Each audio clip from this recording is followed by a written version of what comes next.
And that's because he can finally get back to focusing on the issues that matter. Like, did we fake the moon landing? Hello, Iowa! I'm back! Thank you for coming out for one last rally before Election Day tomorrow.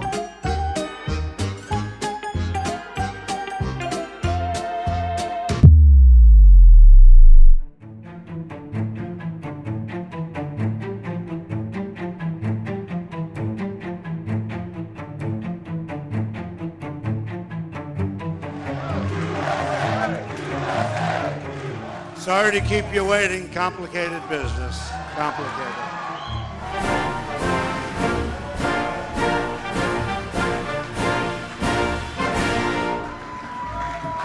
Well, thank you very much. That's enough. Put down the mic. Mr. President, are you worried about indictments coming down in this investigation? Why are you Because pitting they're very weak on Americans? crime. Why are Excuse you me. pitting? Why are Excuse you me. pitting Americans Peter. against one another, sir? Peter, are you trying to be him? No, I'm Peter, just let asking me the question. Promising the health care plan since he got elected. He has none, like almost everything else he talks about. 200,000 dead. As you said, over 7 million infected in the United States. Is the American people should speak. You should go out and vote.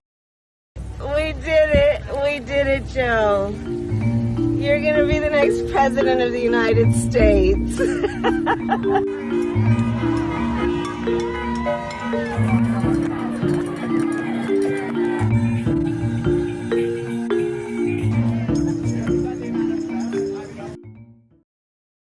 This was not the end. It was only the beginning of our fight to rescue the American dream. Donald Trump put more new tariffs on American imports than any president in nearly a century. The protectionist policies increased the cost of living for Americans, did not help American exporters, and strained relationships with allied countries. He is considering a flat 10% tax on all imports to the United States. In one go, this would more than triple the average American tariff. Tariffs would raise prices for consumers and harm most producers, adding to the already high direct costs. However, these actions would also damage America's relationships with its allies and potentially destroy the global trade system. On January 23, 2018, a year after Trump was sworn in, he got started with tariffs, hitting washing machines and solar panels. A couple of months later, he went after aluminum and steel. A few months after that, it was Chinese goods. By 2021, American duties were worth 3% of the country's total import value, double the level when Trump took office. His first aim was to narrow down the trade deficit. He thought tariffs would force other countries into submission, leading them to alter the policies to America's advantage. But instead of shrinking, the deficit widened.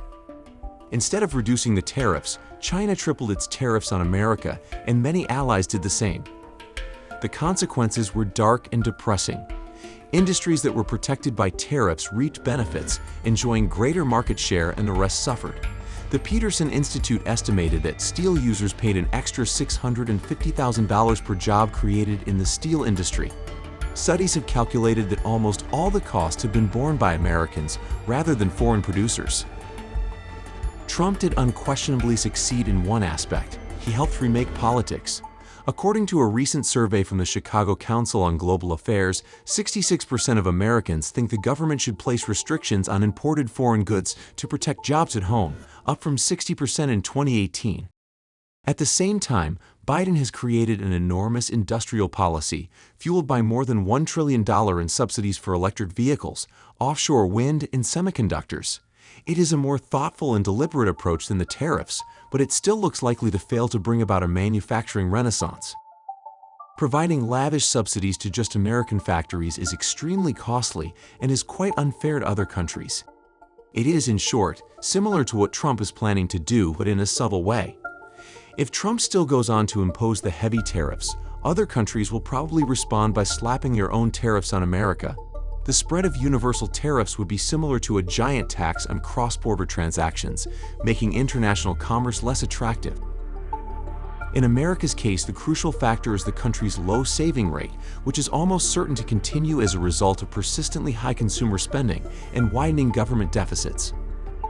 Every tax has its own pros and cons, but in this case, the cons are too big. Indiana University estimates that after retaliation, every $1 million of domestic tax revenue that is replaced with trade tax revenue imposes an excess burden of $2.5 million on the economy. Tariffs are also regressive since they hurt those on lower incomes twice. They tax more of their spending by raising the price of consumer goods and more of their earnings, since many work in industries such as construction that face higher material costs.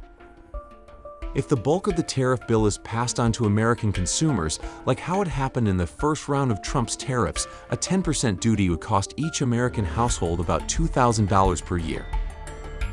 Yet even though Biden's plans are somewhat clumsy, he has worked to join the supply chains and trade networks that bring America and its allies closer together. But Trump's tariffs would reverse Biden's progress. It would no longer be America and friends versus China. It would be America versus the world. Trump would still lack the outright authority to implement a universal tariff. The Constitution gives Congress the power to regulate commerce. The president can intervene only by using special justifications. Trump previously drew on two statutes. Section 232 of trade law allows the president to restrict imports in order to protect national security. Section 301 allows a president to impose tariffs against a country with discriminatory trade behavior, but both require time-consuming investigations, which would cut against the desire of Trump and his advisors for rapid executive actions. Another option would be to invoke the International Emergency Economic Powers Act, which he used in 2020 to order the removal of TikTok and WeChat from American app stores. In this scenario, he would declare a national emergency and then announce a universal tariff as the response. America has run a trade deficit every year since 1975, during which time it has been the world's preeminent economic power. And Trump's own experience shows that tariffs alone do little to change the trade deficit, as it widened by nearly 25% during his time in office. Reciprocal tariffs might seem good, but any attempt to impose them would get messy. Mr. Navarro loves to point out that American tariffs on cars are just 2.5%, whereas the European Union charges 10%. But what he hides is that America has long placed a 25% tariff on imports of pickup trucks, not to mention hefty duties on some imports of lumber and foods. A line-by-line look at tariffs would turn up scores of examples where American taxes are higher than those of other countries.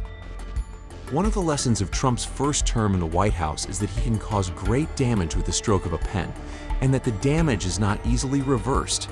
If the same story repeats itself, the consequences of a second Trump presidency for global trade would be grave and enduring.